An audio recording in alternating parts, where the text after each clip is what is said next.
idol, nagpapalipad na ng recast wall. I-erect na rito sa perimeter. Ayan mga idol, naka isang ano na, isang recast wall na.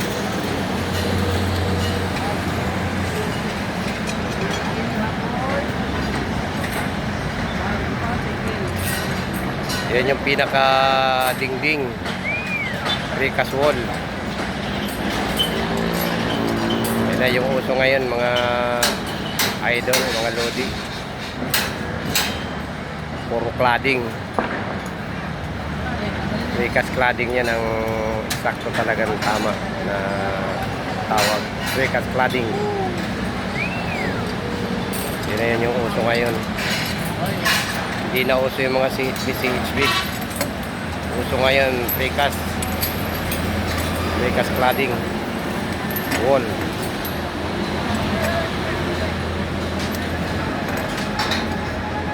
Ang ano lang dyan ay mag-ingat dahil delikado yung trabaho na yan at delikado yung pagkakabit niyan mga idol.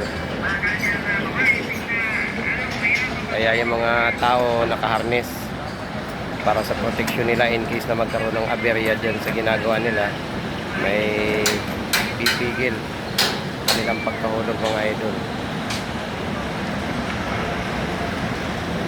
Isa yan sa pinakadelikadong trabaho.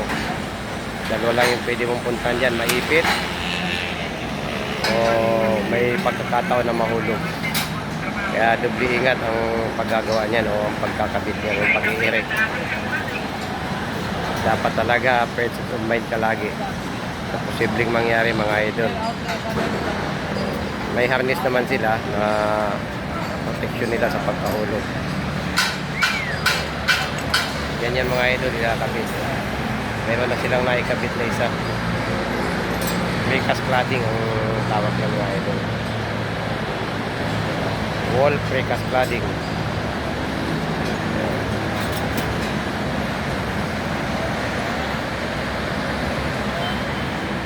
Naumpisa na rin yung pagkabit dahil tumama na yung elevation ng bakal.